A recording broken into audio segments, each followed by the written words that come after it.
Hi hello guys, welcome back to my channel. ಹೇಗಿದ್ದೀರಾ ಎಲ್ಲರೂ? Hope ಎಲ್ಲರೂ ಚೆನ್ನಾಗಿದ್ದೀರಾ ಅಂತ ಅಂದ್ಕೊಳ್ತೀನಿ. ನಾನು ಕೂಡ ಅಷ್ಟೇ ತುಂಬಾ ಚೆನ್ನಾಗಿದ್ದೀನಿ. ಗೈಸ್, ಇವತ್ತು ಅಮಾವಾಸ್ಯೆ ಇದೆ ಅಲ್ವಾ? ನಾನು ಆಲ್ರೆಡಿ ನಿಮಗೆ ರೆಮಿಡಿಗಳನ್ನ ತಿಳಿಸ್ಕೊಟ್ಟಿದ್ದೀನಿ. ಅದ್ರ ಜೊತೆಗೆ ಈ ಒಂದು ರೆಮಿಡಿ ಅನ್ನೋದು ತುಂಬಾ ಅದ್ಭುತವಾಗಿ ನಿಮಗೆ ಕೆಲಸನ ಮಾಡುತ್ತೆ. ಓಕೆನಾ? ಈ ಒಂದು ರೆಮಿಡಿನ ಗೈಸ್ ನೀವು ಇವಾಗ ನಾನು ವಿಡಿಯೋ ಮಾಡಿದ ತಕ್ಷಣ ಅಪ್ಲೋಡ್ ಮಾಡ್ತೀನಿ. ನಿಮಗೇನಾದರೂ ಈ ವಿಡಿಯೋ ಇವಾಗಲೇ ಸಿಕ್ಕಿದ್ರೆ ಇವತ್ತೇ ಈ ರೆಮಿಡಿನ ಮಾಡ್ಕೊಳ್ಳಿ. ಇಲ್ಲ ಅಂತಂದರೆ ನೀವು ನಾಳೆ ರಾತ್ರಿವರೆಗೂ ನಿಮಗೆ ಟೈಮ್ ಇರುತ್ತೆ. ಓಕೆನಾ? ಯಾಕಪ್ಪ ಅಂತಂದರೆ ಇವತ್ತು ಅಮಾವಾಸ್ಯೆ ಆಗಿರೋದ್ರಿಂದ ಅಮಾವಾಸ್ಯೆ ದಿನ ಎಷ್ಟು ಪವರ್ ಇರುತ್ತೋ, ಅಂದರೆ ಪವರ್ಫುಲ್ ಡೇ ಆಗಿರುತ್ತೋ ಅದೇ ಪವರ್ಫುಲ್ ಡೇ ನಿಮಗೆ ಅಮಾವಾಸ್ಯೆ ಹಿಂದಿನ ದಿನ ಮತ್ತು ಅಮಾವಾಸ್ಯೆ ಮುಂದಿನ ದಿನ ಕೂಡ ಇರುತ್ತೆ. ಓಕೆನಾ? ಸೊ ನಾಳೆ ಬಂದು ನಿಮಗೇನಾದರೂ ನಾಳೆ ವಿಡಿಯೋ ಸಿಕ್ಕಿದ್ರೆ ನಾಳೆ ರಾತ್ರಿವರೆಗೂ, ನೀವು ನಾಳೆ ರಾತ್ರಿ 12 ಗಂಟೆವರೆಗೂ ಕೂಡ ಮಾಡ್ಕೊಳ್ಬಹುದು ಈ ಒಂದು ರೆಮಿಡಿನ. ಏನು ಪ್ರಾಬ್ಲಮ್ ಇಲ್ಲ. ಅದಕ್ಕೆ ನಾನು ನಿಮಗೆ ಮುಂಚೆನೇ ವಿಡಿಯೋ ಮಾಡಿ ಹಾಕ್ತಾ ಇದ್ದೀನಿ. ಈ ಒಂದು ರೆಮಿಡಿಯಿಂದ ಗೈಸ್ ನಿಮಗೆ ಏನು ಯೂಸಸ್ ಅಂತ ನೀವು ಕೇಳ್ಬೋದು. ಅದಕ್ಕಿಂತ ಮುಂಚೆ ನೀವು ಒಂದು ಲೈಕ್ ಕೊಡೋ ಮುಖಾಂತರ ಇನ್ನೊಬ್ರು ಕಷ್ಟಕ್ಕೆ ನೆರವಾಗ್ತೀರ ಅಂತ ನಾನು ಭಾವಿಸ್ತೀನಿ. ಓಕೆನಾ? ಯಾಕಂದರೆ ನನ್ನ ಸಬ್ಸ್ಕ್ರೈಬರ್ಗಳು ನನ್ನ ಫ್ಯಾಮಿಲಿ ಇದ್ದಂಗೆ ಅಲ್ವಾ? ಸೊ ನನ್ನ ಫ್ಯಾಮಿಲಿ ಅಂತ ಅಂದಮೇಲೆ ನೀವೆಲ್ಲರೂ ಕೂಡ ಎಲ್ಲರ ಕಷ್ಟಗಳಿಗೂ ಕೂಡ ಹಾಗೆ ಆಗ್ತೀರಾ ಅನ್ನೋದು ನನ್ನ ಭಾವನೆ ಗೈಸ್. ಯಾಕಂದರೆ ತುಂಬ ಜನ ಕಷ್ಟದಲ್ಲಿ ಇರ್ತಾರೆ ಅಲ್ವಾ? ಒಬ್ಬ ಮನುಷ್ಯ ಅಂತ ಅಂದಮೇಲೆ ಕಷ್ಟ ಬರ್ದೇ ಮರಕ್ಕೆ ಬರುತ್ತಾ? ಇಲ್ಲ ಅಲ್ವಾ? ಸೊ ಕಷ್ಟ ಅಂತ ಬಂದಮೇಲೆ ದೇವರು ಕೆಲವೊಂದು ಪರಿಹಾರ ಶಾಸ್ತ್ರ ಆಗಿರಬಹುದು, ಸಿದ್ಧಿಶಾಸ್ತ್ರ ಆಗಿರಬಹುದು, ಕೆಲವೊಂದು ಪರಿಹಾರಗಳನ್ನ ತಿಳಿಸ್ಕೊಟ್ಟಿರ್ತಾರೆ. ಆಯಿತಾ? ನಾವು ಅದನ್ನು ನಂಬಿಕೆ ಇಟ್ಟು ಮಾಡ್ಕೊಳ್ಳೋದ್ರಿಂದ ನಿಜವಾಗ್ಲೂ ಒಳ್ಳೆಯದಂತೂ ಹಾಗೆ ಆಗುತ್ತೆ ಅಲ್ವಾ? ಸೊ ಎಲ್ಲರೂ ಕೂಡ ಯಾರ್ಯಾರು ಈ ವಿಡಿಯೋ ನೋಡ್ತಿದ್ದೀರಾ ಎಲ್ಲರಿಗೂ ಕೂಡ ಒಳ್ಳೆಯದಾಗಲಿ, ಮತ್ತು ಮಹಾಲಕ್ಷ್ಮಿ ನಿಮ್ಮ ಕಷ್ಟಗಳನ್ನ ಕಳೀಲಿ ಅಂತ ನಾನು ಕೂಡ ಕೇಳ್ಕೊಳ್ತೀನಿ. ಒಂದು ಲೈಕ್ ಕೊಡೋ ಮುಖಾಂತರ ಇನ್ನೊಬ್ರು ಕಷ್ಟಕ್ಕೆ ನೆರವಾಗಿ, ಹಾಗೆಯೇ ಹೊಸದಾಗಿ ನನ್ನ ಚಾನಲ್ ನೋಡ್ತಾ ಇರೋರು ದಯವಿಟ್ಟು ಸಬ್ಸ್ಕ್ರೈಬ್ ಮಾಡಿಕೊಂಡು ಸಪೋರ್ಟ್ ಮಾಡಿ. ಆಲ್ರೆಡಿ ಸಬ್ಸ್ಕ್ರೈಬ್ ಮಾಡ್ಕೊಂಡಿರೋರಿಗೆ ನನ್ನ ಧನ್ಯವಾದಗಳನ್ನ ತಿಳಿಸ್ತೀನಿ. ಹೊಸದಾಗಿ ನನ್ನ ಚಾನಲ್ ನೋಡೋರು ಕೇಳ್ಬೋದು, ಯಾವ ರೀತಿ ಮೇಡಮ್ ಒಂದು ಲೈಕ್ ಕೊಟ್ಟರೆ ಯಾವ ರೀತಿ ನಮಗೆ ಹೆಲ್ಪ್, ನಾವು ಇನ್ನೊಬ್ರು ಕಷ್ಟಕ್ಕೆ ಹೆಲ್ಪ್ ಆಗ್ತೀವಿ ಅಂತ ಹೊಸಬ್ರು ನೋಡ್ತಾ ಇರೋರು ಕೇಳ್ಬೋದು. ಓಕೆನಾ? ಅಂದರೆ ಗಾಯ್ಸ್, ನೀವು ಲೈಕ್ ಕೊಡೋದ್ರಿಂದ ವೀಡಿಯೋ ಅನ್ನೋದು ಆದಷ್ಟು ಲೀಕ್ ಆಗುತ್ತೆ. ಸರಿನಾ? ನಿಜವಾಗ್ಲೂ ವ್ಯೂಸ್ಗಾಗಲಿ ಲೈಕ್ಸ್ಗಾಗಲಿ ನಾನು ಹೇಳ್ತಾ ಇಲ್ಲ ಗಾಯ್ಸ್. ಇನ್ನೊಬ್ರು ಕಷ್ಟಕ್ಕೆ ನೆರವಾದರೆ ನಮಗೆ ಕಷ್ಟ ಕಾಲ ಅಂತ ಬಂದಾಗ ದೇವರು ನಮಗೆ ಒಳ್ಳೇದು ಮಾಡ್ತಾರೆ ಅನ್ನೋದು ನನ್ನ ನಂಬಿಕೆ ಆ್ಯಂಡ್ ನನ್ನ ಎಕ್ಸ್ಪೀರಿಯನ್ಸ್ ಕೂಡ. ಓಕೆನಾ? ಸೊ ಎಲ್ಲರೂ ಕೂಡ ಯಾರ್ಯಾರು ಈ ವಿಡಿಯೋ ನೋಡ್ತಿದ್ರೆ ಎಲ್ಲರೂ ಕೂಡ ಲೈಕ್ ಮಾಡ್ತೀರಾ ಅಂತ ಭಾವಿಸ್ತೀನಿ. ಓಕೆನಾ? ಓಕೆ, ಬನ್ನಿ ಇವಾಗ ತಡ ಮಾಡ್ದೇನೆ ಇವತ್ತಿನ ರೆಮಿಡಿನ ತಿಳಿಸ್ಕೊಡ್ತೀನಿ. ಈ ಒಂದು ನಾನು ಆಗಲೇ ಹೇಳ್ದಂಗೆ ಈ ಒಂದು ರೆಮಿಡಿನ ಗೈಸ್ ನೀವು ಈಗ ಏನಾದರೂ ಸಿಕ್ಕಿದ್ರೆ ಇವತ್ತೇ ಮಾಡ್ಕೊಳ್ಳಿ, ಇಲ್ಲ ನಾಳೆ ರಾತ್ರಿ 12 ಗಂಟೆವರೆಗೂ ಕೂಡ ಟೈಮ್ ಇರುತ್ತೆ, ಮಾಡ್ಕೊಳ್ಳಿ. ಇಂಥ ಟೈಮು ಅಂಥ ಟೈಮ್ ಅಂತ ಏನಿಲ್ಲ, ಯಾವ ಟೈಮಲ್ಲೂ ಕೂಡ ಬೇಕಾದರೂ ನೀವು ಮಾಡ್ಕೊಳ್ಬೋದು. ಸರಿನಾ? ನೋಡಿ, ನಾನಿಲ್ಲಿ ಕಲ್ಲುಪ್ಪನ್ನ ತೊಗೊಂಡಿದ್ದೀನಿ. ಸರಿನಾ? ಕಲ್ಲುಪ್ಪು ಅನ್ನೋದು ತುಂಬಾ ಪರಮ ಪವಿತ್ರವಾದಂಥದ್ದು. ಅದು ಅಲ್ಲದೆ ಮತ್ತು ಮಹಾಲಕ್ಷ್ಮಿಗೆ ತುಂಬಾ ಪ್ರಿಯವಾದಂಥದ್ದು. ಈ ಅಮಾವಾಸ್ಯೆ ಹುಣ್ಣಿಮೆಗಳಲ್ಲಿ ಕಲ್ಲುಪ್ಪಿನಿಂದ ನಾವು ಪರಿಹಾರಗಳನ್ನ ಮಾಡಿಕೊಂಡ್ರೆ 100ಗೆ 100% ರಿಸಲ್ಟ್ ಕೊಡುವಂತಹ ಒಂದು ಪರಿಹಾರಗಳು. ಓಕೆನಾ? ಅಂದರೆ 100ಗೆ 200% ರಿಸಲ್ಟು ಕೂಡ ಕೊಡುತ್ತೆ ಈ ಕಲ್ಲುಪ್ಪಿನಿಂದ ಮಾಡುವಂಥ ತಂತ್ರಗಳಿಗೆ. ಸರಿನಾ? ಈ ಒಂದು ಪರಿಹಾರನ ನಿಮಗೆ ಪರಿಹಾರ ಶಾಸ್ತ್ರ ಹಾಗೆಯೇ ತಂತ್ರಶಾಸ್ತ್ರಗಳಲ್ಲಿ ತಿಳಿಸ್ಕೊಟ್ಟಿರುವಂಥದ್ದು. ಅಮಾವಾಸ್ಯೆನಲ್ಲಿ ಗಾಯ್ಸ್ ಏನಂದರೆ ನೆಗೆಟಿವಿಟಿ ಅನ್ನೋದು ಜಾಸ್ತಿ ಓಡಾಡ್ತಾ ಇರುತ್ತೆ, ಸಂಚಾರ ಮಾಡ್ತಾ ಇರುತ್ತೆ ಅಲ್ವಾ? ಸೊ ನಿಮ್ಮ ಮನೆಯಲ್ಲಿ ಗೊತ್ತಿದ್ದೋ ಗೊತ್ತಿಲ್ಲದೇನೋ ಬಂದು ನೆಗೆಟಿವಿಟಿ ಅನ್ನೋದು ಸೇರ್ಕೊಂಡಿರ್ಬೋದು. ಒಂದು ನೆಗೆಟಿವಿಟಿನ ಮನೆಯಿಂದ ಹೊರಗಡೆ ಹಾಕುವಂಥ ಶಕ್ತಿ ಈ ಕಲ್ಲುಪ್ಪಿಗೆ ಖಂಡಿತವಾಗ್ಲೂ ಇದೆ ಅಲ್ವಾ? ಈ ಚಿಕ್ಕ ಮಕ್ಕಳಿಗೂ ಅಷ್ಟೇ ನಾವು ದೃಷ್ಟಿ ದೋಷಗಳನ್ನ ಕಳೀಲಿಕ್ಕೆ ಯೂಸ್ ಮಾಡ್ತೀವಿ. ಇವತ್ತು ಅಮಾವಾಸ್ಯೆ ಆಗಿರೋದ್ರಿಂದ ನಿಮ್ಮ ಮನೆಯಲ್ಲಿ ಚಿಕ್ಕ ಮಕ್ಕಳು ಏನಾದರೂ ಇದ್ದರೆ ಅವ್ರಿಗೆ ಸ್ವಲ್ಪ ಕಲ್ಲುಪ್ಪು ಹಾಗೆಯೇ ಸಾಸಿವೆ ಹಾಗೆಯೇ 2 ಒಣಮೆಣ್ಸಿನ್ಕಾಯಿನ ತೊಗೊಂಡು ದೃಷ್ಟಿ ತೆಗೆದು ಹೊರಗಡೆ ಬಿಸಾಕಿ ಒಳ್ಳೆಯದಾಗತ್ತೆ. ಅಂದರೆ ಆರೋಗ್ಯವಂತರಾಗಿರ್ತಾರೆ, ಅನಾರೋಗ್ಯ ಬರೋದಿಲ್ಲ ಮಕ್ಕಳಿಗೆ. ಸರಿನಾ? ಕಣ್ಣು ದೃಷ್ಟಿ, ಕೆಟ್ಟ ದೃಷ್ಟಿ ಬಿದ್ರೇ ಅಲ್ವಾ ಮಕ್ಕಳು ಹುಷಾರು ತಪ್ಪೋದು. ಜಾಸ್ತಿ ಹುಷಾರು ತಪ್ತಿದ್ದಾರೆ ಅಂತಂದರೆ ಇದೇ ರೀಸನ್ ಅಂತ ನೀವು ಅಂದ್ಕೊಳ್ಬೇಕು. ಸೊ ಈ ರೀತಿ ನೀವು ಮಾಡ್ಕೊಳ್ಬೇಕಾಗತ್ತೆ. ಹಾಗೆಯೇ ಇನ್ನೊಂದೇನಂತ ಅಂದರೆ ಗಾಯ್ಸ್, ಈ ಕಲ್ಲುಪ್ಪನ್ನ ನೀವು ಈ ರೀತಿ ಪ್ಯಾಕೆಟಲ್ಲಿ ಇಡೋದು ಆ ರೀತಿ ಮಾಡೋಕ್ಕೆ ಹೋಗಬೇಡಿ. ಈ ಥರ ಪಿಂಗಾಣಿ ಜಾರ್ ಆಗಿರಬಹುದು, ಇಲ್ಲ ಅಂತಂದರೆ ಈ ಥರ ಚಿಕ್ಕ ಜಾರ್ ಆಗಿರ್ಬೋದು ಪಿಂಗಾಣಿನಲ್ಲಿ ಇಟ್ಕೊಳ್ಳಿ. ಆದಷ್ಟು ನೀವು ಈ ಸ್ಟೀಲ್ ಬಾಕ್ಸಲ್ಲಿ ಇಡೋದು ಇಲ್ಲ ಪ್ಲಾಸ್ಟಿಕ್ ಬಾಕ್ಸಲ್ಲಿ ಇಡೋದು ಆ ಥರ ತಪ್ಪನ್ನ ಮಾಡಬೇಡಿ. ಹಾಗೆಯೇ ಕವರಲ್ಲಿ ಇದೇ ರೀತಿ ಇಟ್ಟುಬಿಡೋದು. ನಾನು ನಿಮಗೆ ತೋರಿಸ್ಬೇಕು ಅಂದ್ಬಿಟ್ಟೆ ಇದನ್ನು ತೊಗೊಂಡು ಬಂದೆ. ನೋಡಿ, ಈ ರೀತಿ ಕವರಲ್ಲೇ ಬಿಟ್ಬಿಡೋದು. ಆ ಥರ ಎಲ್ಲ ಮಾಡೋಕ್ಕೆ ಹೋಗಬೇಡಿ ದಯವಿಟ್ಟು. ಕ್ಲೀನಾಗಿ ಒಂದು ಗಾಜಿನ ಬಾಟ್ಲಾಗಿರ್ಬೋದು ಆ ರೀತಿ ಎತ್ತಿಟ್ಕೊಳ್ಬೇಕು. ಸರಿನಾ? ನಿಮ್ಮ ಮನೆಯಲ್ಲಿ ಗಾಯ್ಸ್ ಹಣದ ಸಮಸ್ಯೆ ಅನ್ನೋದು ಜಾಸ್ತಿ ಕಾಡ್ತಾ ಇದೆ. ಇವಾಗ ದುಡ್ಡನ್ನ ತೊಗೊಂಡು ಬಂದು ಇಡ್ತೀರಾ. ಆಯಿತಾ? ಇಟ್ಟಿದ್ದು ಒಂದು ದಿನವೂ ಆಗಿರೋದಿಲ್ಲ ನಿಮಗೆ. ಆವಾಗಲೇ ಆ ದುಡ್ಡು ಅನ್ನೋದು ಏನಾದರೂ ಒಂದು ಕಷ್ಟ ಬಂದು ಆ ದುಡ್ಡು ಅನ್ನೋದು ಹೊರಟೋಗ್ಬಿಡುತ್ತೆ. ಸರಿನಾ. ತುಂಬಾ ಕಷ್ಟ ಅನುಭವಿಸ್ತಾ ಇರ್ತೀರಾ, ಯಾವ ರೀತಿ ಹೇಳ್ಕೊಳಕ್ಕಾಗ್ತಾಯಿಲ್ಲ, ನಮಗೆ ಹಣದ ಸಮಸ್ಯೆ ಅನ್ನೋದು ಮನೆಯಲ್ಲಿ ಜಾಸ್ತಿ ಆಗ್ತಾಯಿದೆ, ಒಂದು ನೆಗೆಟಿವಿಟಿ ಅನ್ನೋದು ಜಾಸ್ತಿ ಆಗ್ತಾಯಿದೆ ನಮ್ಮ ಮನೆಯಲ್ಲಿ. ಏನು ಮಾಡಬೇಕು ಅಂತ ತುಂಬ ಜನ ಕಷ್ಟಪಡ್ತಾ ಇರ್ತೀರಾ ಆಯಿತಾ. ಅಂದರೆ ಯೋಚನೆ ಮಾಡ್ತಾ ಇರ್ತೀರಾ, ಏನು ಮಾಡೋದು ಎತ್ತ ಮಾಡೋದು ಅಂತ ಯೋಚನೆ ಮಾಡ್ತಾ ಇರ್ತೀರಾ ಅಲ್ವಾ. ಅಂಥವರು ಈ ಒಂದು ತುಂಬಾ ದುಡ್ಡು ಖರ್ಚು ಮಾಡ್ದೇ ಆಯಿತಾ, 20 ರೂಪಾಯಿ ಪ್ಯಾಕೆಟ್ ಇದು ಕಲ್ಲುಪ್ಪು ಸರಿನಾ, ತುಂಬಾ ದುಡ್ಡು ಖರ್ಚು ಮಾಡ್ದೇ ಈ ರೀತಿ ಚಿಕ್ಕ ಪುಟ್ಟ ತಂತ್ರಗಳನ್ನ ಮನೇಲಿ ಮಾಡ್ಕೊಳ್ಳಿ, ತುಂಬಾ ಒಳ್ಳೆಯದಾಗತ್ತೆ ಸರಿನಾ.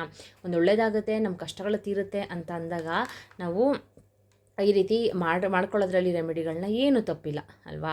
ಸೊ ಎಲ್ಲರೂ ಮಾಡ್ಕೊಳ್ಳಿ, ಹಾಗೆಯೇ ಆದಷ್ಟು ಮನೇನ ಕ್ಲೀನಾಗಿ ಇಟ್ಕೊಳ್ಳಿ.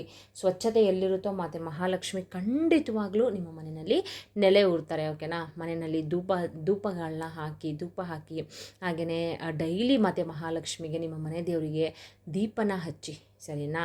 ಒಂದು ಪಾಸಿಟಿವಿಟಿನ ಮನೆಯಲ್ಲಿ ಕ್ರಿಯೇಟ್ ಮಾಡ್ಕೊಳ್ಳಿ, ಆವಾಗ ನಿಮಗೆ ಒಂದು ನೆಗೆಟಿವಿಟಿ ಅನ್ನೋದು ಮನೆಯಿಂದ ಹೊರಗಡೆ ಹೋಗುತ್ತೆ ಸರಿನಾ. ಒಬ್ಬೊಬ್ಬರು ಒಂದೊಂದು ಥರ ಕಷ್ಟಪಡ್ತಾ ಇರ್ತಾರೆ. ಒಬ್ಬರಿಗೆ ಆರೋಗ್ಯದ ಸಮಸ್ಯೆ ಇರುತ್ತೆ, ಇನ್ನೊಬ್ಬರಿಗೆ ದುಡ್ಡೇ ಸಮಸ್ಯೆ ಆಗಿಬಿಡುತ್ತೆ, ಇನ್ನೊಬ್ಬರಿಗೆ ದುಡ್ಡು ಸಮಸ್ಯೆ ಇರುತ್ತೆ.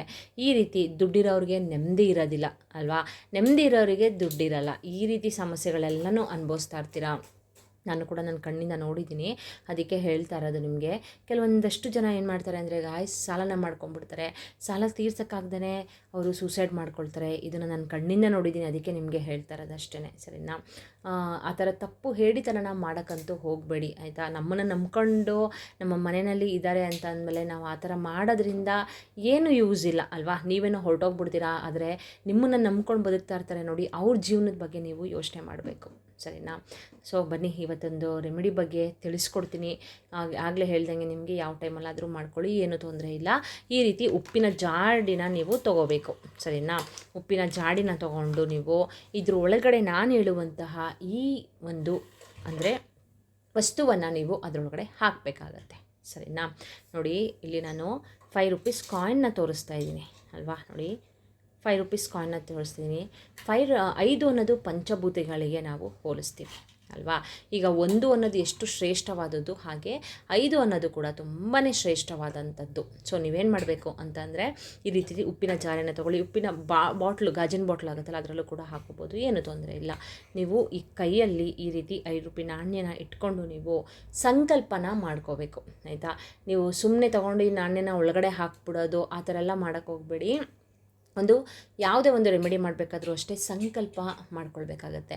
ದೇವರಿಗೆ ನಿಮ್ಮದೇನು ಕಷ್ಟ ಇದೆ, ನಿಮ್ಮ ಮನೆಯಲ್ಲಿ ಹಣ ಉಳಿತಾ ಇಲ್ವಾ, ಆರೋಗ್ಯದ ಸಮಸ್ಯೆ ಇದೆಯಾ, ಹಣಕಾಸಿನ ಸಮಸ್ಯೆ ಇದೆಯಾ, ಇಲ್ಲ ಏನು ಸಮಸ್ಯೆ ಇದೆ ಗೈಸ್, ಅದನ್ನು ನೀವು ದೇವಿ ಹತ್ರ ಕೇಳ್ಕೊಳ್ಳಿ ಸರಿನಾ. ಕೇಳಿ ಸಂಕಲ್ಪನ ಮಾಡಿಕೊಂಡು ಅದಕ್ಕೋಸ್ಕರನೇ ನನ್ನ ಸಕಲ ಸಂಕಷ್ಟಗಳು ನಿವಾರಣೆ ಆಗಲಿಕ್ಕೋಸ್ಕರನೇ ನಾನು ಈ ಒಂದು ರೆಮಿಡಿನ ಮಾಡ್ಕೊಳ್ತಾ ಇದ್ದೀನಿ ತಾಯಿ ಅಂತ ದೇವ್ರ ಹತ್ರ ನೀವು ಕೇಳ್ಕೊಳ್ಬೇಕು ಸರಿನಾ. ಕೇಳ್ಕೊಂಡು ಆದಮೇಲೆ ನೀವು ಈ 5 ರೂಪಾಯಿ ನಾಣ್ಯನ ಉಪ್ಪಿನ ಒಳಗಡೆ ಈ ರೀತಿ ಒಳಗಡೆ ಫುಲ್ಲು ಹಾಕ್ಬಿಡಿ ಸರಿನಾ.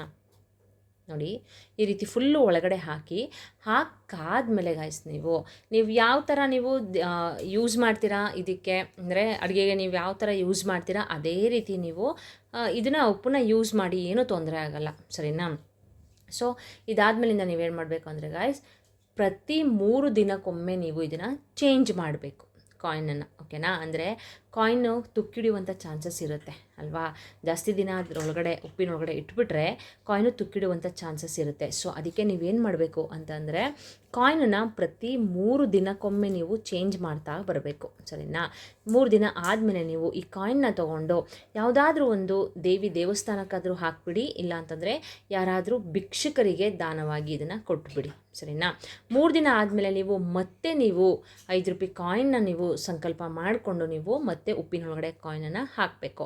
ಮತ್ತೆ 3 ದಿನ ಆದಮೇಲೆ ತೆಗೀರಿ ಅದನ್ನು, ಆ 5 ರೂಪಾಯಿನ ಯಾರಿಗಾದರೂ ಭಿಕ್ಷುಕರಿಗಾದರೂ ಹಾಕಿ, ಇಲ್ಲ ಯಾವುದಾದ್ರೂ ಒಂದು ದೇವಸ್ಥಾನಕ್ಕಾದರೂ ಕೂಡ ನೀವು ಹಾಕ್ಬೋದು ಓಕೆನಾ. ಇದನ್ನು ನೀವು 5 ಬಾರಿ ಮಾಡಬೇಕಾಗತ್ತೆ ಸರಿನಾ. ಇವತ್ತು ಸಿಕ್ಕಿದ್ರೆ ವಿಡಿಯೋ ಇವತ್ತೇ ಮಾಡ್ಕೊಳ್ಳಿ, ನಾಳೆ ಅಂತೂ ಮಿಸ್ ಮಾಡಲಿಕ್ಕೆ ಹೋಗಬೇಡಿ, ನಾಳೆ ಮಾಡ್ಕೊಳ್ಳಿ, ತುಂಬಾ ಒಳ್ಳೆಯದಾಗುತ್ತೆ ಸರಿನಾ. ಸೊ ನಾಳೆ ಏನಾದರೂ ನಿಮಗೆ ಲೇಟಾಗಿ ಸಿಕ್ತು, ಇಲ್ಲ ನಾಳೆ ಸಿಕ್ತು ವಿಡಿಯೋ ಅಂತ ಅಂದರೆ ನೀವು ಶುಕ್ರವಾರ ಮಾಡ್ಕೊಳ್ಳಿ, ಇಲ್ಲ ನೆಕ್ಸ್ಟು ಮಂಗಳವಾರ ಮಾಡ್ಕೊಳ್ಳಿ, ಏನು ತೊಂದರೆ ಇಲ್ಲ. ಬಟ್ ಅಮಾವಾಸ್ಯೆ ಹುಣ್ಣಿಮೆಗಳಲ್ಲಿ ಮಾಡಿಕೊಂಡಷ್ಟು ರೆಮಿಡಿಗಳನ್ನ ತುಂಬಾ ನಿಮಗೆ ಬೇಗನೆ ರಿಸಲ್ಟ್ ಅನ್ನೋದು ಸಿಕ್ಬಿಡುತ್ತೆ. ಅದಕ್ಕೆ ಹೇಳ್ತಾ ಇರೋದು ನಾನು.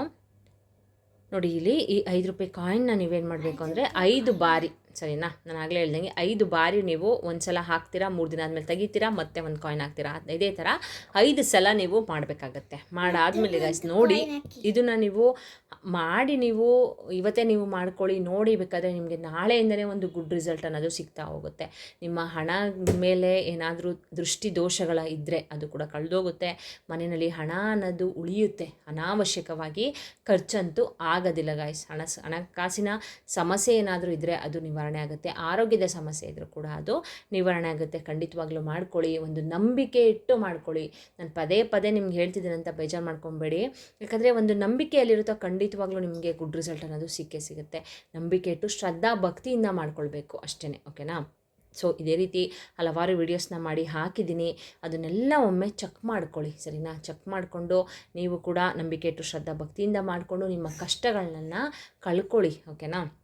ಓಕೆ ಗೈಸ್, ನೋಡಿದ್ರಲ್ಲ, ಇವತ್ತಿನ ವಿಡಿಯೋ ನಿಮಗೆ ಯೂಸ್ಫುಲ್ ಆಯಿತು ಅಂತ ಅಂದ್ಕೊಳ್ತೀನಿ. ಡಿಸ್ಕ್ರಿಪ್ಷನ್ ಲಿಂಕನ್ನು ಹಾಕಿರ್ತೀನಿ, ವೀಡಿಯೋಸ್ಗಳದ್ದು ನೋಡ್ಕೊಂಡು ರೆಮಿಡಿಗಳನ್ನ ಮಾಡ್ಕೊಳ್ಳಿ. ಯಾರ್ಯಾರು ಈ ವಿಡಿಯೋ ನೋಡ್ತಿದ್ದೀರಾ, ಮತ್ತು ಮಹಾಲಕ್ಷ್ಮಿ ನಿಮ್ಮ ಜೀವನದಲ್ಲಿ ಎಲ್ಲದರಲ್ಲೂ ಒಳ್ಳೇದು ಮಾಡಲಿ, ಆಯುಸ್ಸು ಆರೋಗ್ಯ ಕೊಟ್ಟು ಒಳ್ಳೇದು ಮಾಡಲಿ, ನಿಮ್ಮ ಕಷ್ಟಗಳನ್ನ ಕಳೀಲಿ, ಸರಿನಾ. ಎಂಥದೇ ಕಷ್ಟ ಇದ್ದರೂ ಕೂಡ ಆ ಕಷ್ಟ ಅನ್ನೋದು ನಿವಾರಣೆ ಆಗಲಿ, ಎಲ್ಲರಿಗೂ ಒಳ್ಳೇದು ಮಾಡಲಿ ಅಂತ ಹೇಳ್ತಾ ಇವತ್ತಿನ ವ್ಲಾಗ್ನ ಇಲ್ಲಿಗೆ ಎಂಡ್ ಮಾಡ್ತೀನಿ. ಬಾಯ್ ಬಾಯ್, ಸಿ ಯು, ಟೇಕ್ ಕೇರ್.